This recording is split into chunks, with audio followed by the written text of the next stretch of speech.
Kooperasyon sa pagitan ng Regional Cooperation Agreement on Combating Piracy and Armed Robbery Against Ships Information Sharing Center o RICAAP-ISC at ng Philippine Coast Guard ating pag-uusapan kasama si Admiral Ronnie Hill Gavan, Philippine Coast Guard Commandant at kasalukuyan Chairperson ng RICAAP-ISC Governing Council. Admiral Gavan, magandang tanghali po. Welcome po sa Bagong Pilipinas ngayon. Good afternoon. Magandang tanghali, Sir Joshua, Yusek Marge, and Yusek Aboy. Magandang tanghali po, Admiral. Okay. Admiral, yes, Admiral, marami pong Pilipino ang maaaring ngayon lamang unang nakakarinig nitong tungkol sa RICAAP. Ano po ba ang RICAAP-ISC at ano ang papel nito sa pagpapanatili ng ligtas na karagatan sa Asya? Ang RICAAP ay isa pong grupo ng 21 na bansa sa buong mundo. Pinabibilangan ng mga ASEAN states at saka ng 7 bansa galing sa North America, sa Europa at sa Oceania. Ang purpose po nito ay dito po nag-i-exchange o nagpapalitan ng impormasyon tungkol sa armed robbery at saka piracy upang masigurado na ligtas ang mga barkong naglalayag na nagdadala ng trade sa buong mundo, lalo na sa Asia.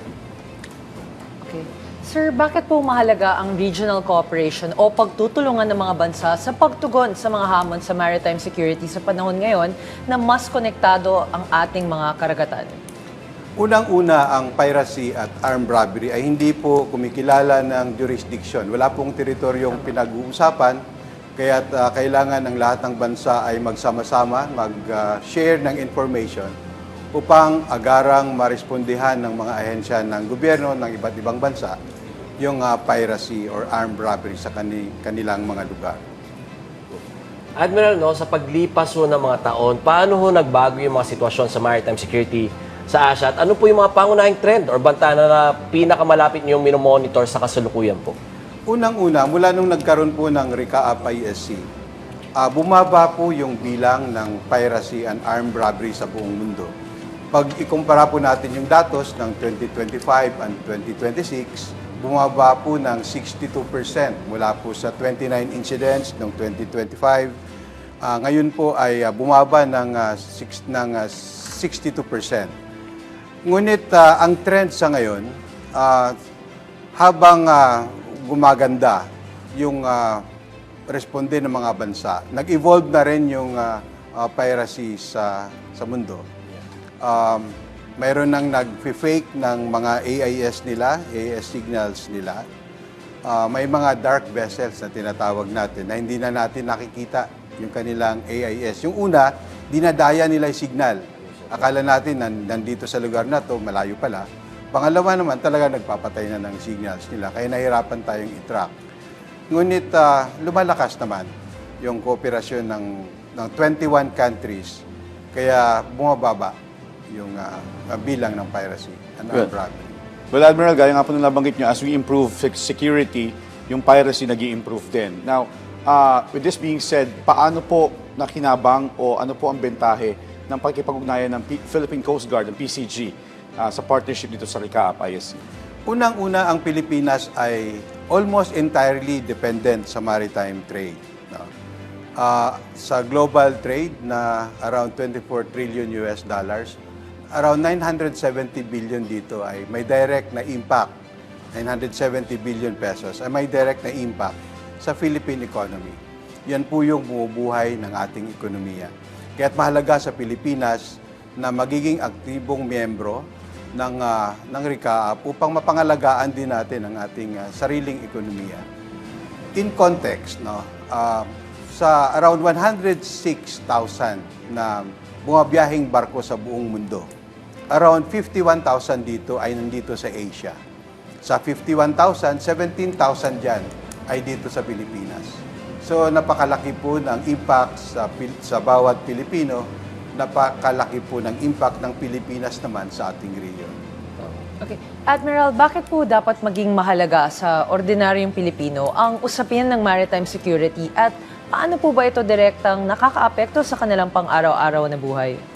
Yes, ang piracy and armed robbery, hindi lang sa mga cargo vessel, pati po yung mga mangingisda natin ay nagiging biktima din. Yung mga ordinaryong mamamayan na araw-araw naglalayag, nagdadala ng kanilang mga pangunahing pangangailangan by sea. 7,641 po ang isla ng Pilipinas at ang nagko-connect po dito ay karagatan. Importante pong mapanatili natin itong ligtas upang ang mga ordinaryong Pilipino ay magiging ligtas din. Nako, Admiral, kami sa CICC at DICT, alam namin na ang information sharing ay isa ho sa pangunahing lakas ho ng RICAAP. Bakit ho napakahalaga ng mas mabilis at napapanahong information sa pagpigil ng mga insidente sa karagatan ho natin? Unang-una, yung responde ay nakabase sa impormasyon. Mas maaga ang impormasyon, mas mabilis yung responde. Pangalawa, yung impormasyon na nakukuha natin sa ating 21 na members ng RICAAP ay nagiging guide natin upang mas makapagplano ng mas maigi pa, mas maganda pang responde. Kaya na nabanggit kanina, nag-i-evolve, nagbabago, nag-i-improve yung nature ng piracy and armed robbery sa buong mundo. Kaya kailangan mayroon tayong datos na magiging basihan upang makapag-improve din ng ating mga responde. Okay. Pakipaliwanag po, Admiral, paano po isinasali ng Philippine Coast Guard yung mga impormasyong natatanggap po mula sa mga regional partners tungo po sa actual na operasyon sa karagatan at sa mga lugar na kanilang binabantayan? Ang 21 member countries, gaya ng Pilipinas, ay mayroon pong mga focal persons. May mga focal offices. Yun po sila ay nagpapadala ng impormasyon sa RICAAP Information Sharing Center. Pinaprocess po yun doon. Sinisiguradong wala pong fake news na naipapadala doon. At yun ay binabato sa mga ahensya ng gobyerno, katulad ng Philippine Coast Guard, upang yun po ay agarang ma-aksyonan. Okay. Admiral, napag-alaman po namin na ang engagement ngayong linggo ay nakatuon sa capacity building. Ano-ano po ang mga praktikal na kasanayan, kaalaman at kakayahan na ibinabahagi sa pamamagitan po ng partnership na ito? Sa capacity building program natin na ginagawa ngayon, dito sa Manila, tayo po yung host, iigihan po nila, ini-improve po nila yung ating plano para sa 2027 up to 2036 na.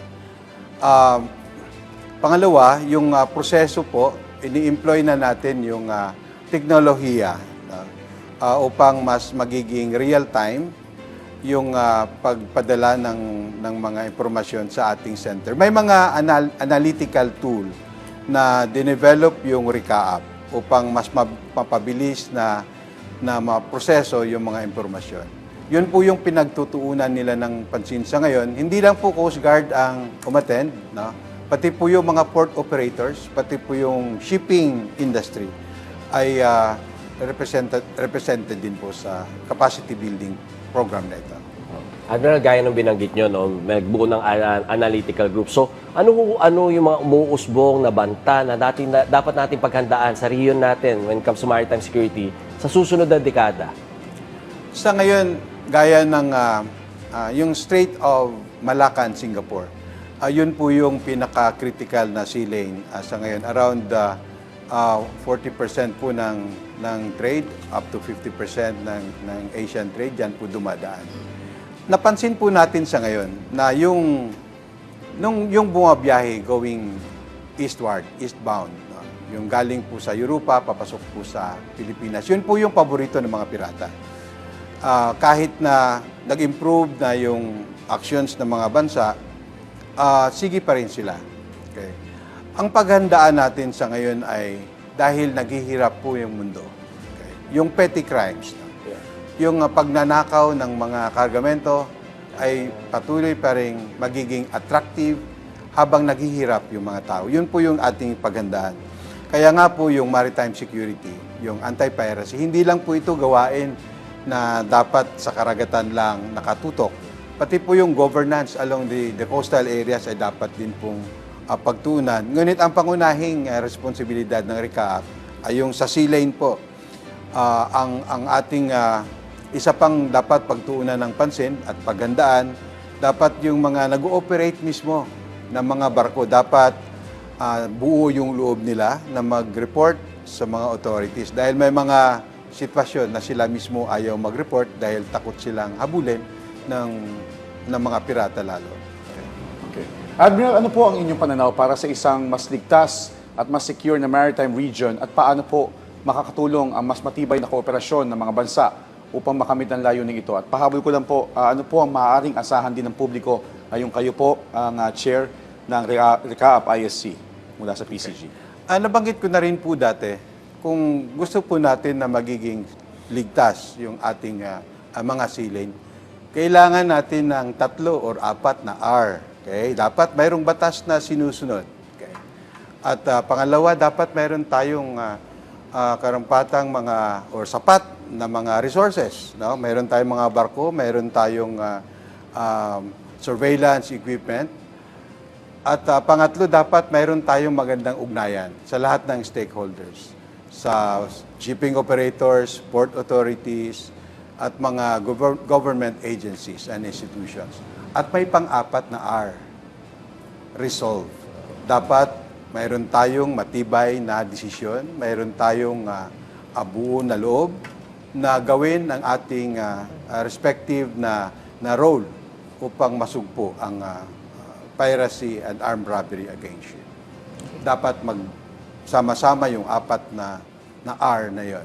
Okay. Hindi po yun, Ronnie. Okay. Mensahe na lang po, Admiral, sa ating mga kababayan. Okay. Makakaasa po ang ating mga kababayan na ang Philippine Coast Guard sa ilalim po ng pamumuno ng ating mahal na Pangulong Ferdinand Marcos Jr. ay patuloy na makikipag-ugnayan sa ating mga karatig bansa sa lahat ng stakeholders ng maritime trade upang masigurado po natin na ang ating mga sea lane ay ligtas sa pirata at saka mga nakawan or armed robbery against ships upang ang ating maritime trade ay patuloy na magiging ligtas, patuloy na magiging malusog upang ang ekonomiya po ng ating bansa ay mas lalong umunlad. Maraming salamat po. Maraming salamat din po sa inyong oras, Admiral Ronnie Hilgavan, Philippine Coast Guard Commandant at kasalukuyang chairperson ho ng RICAAP ng Governing Council.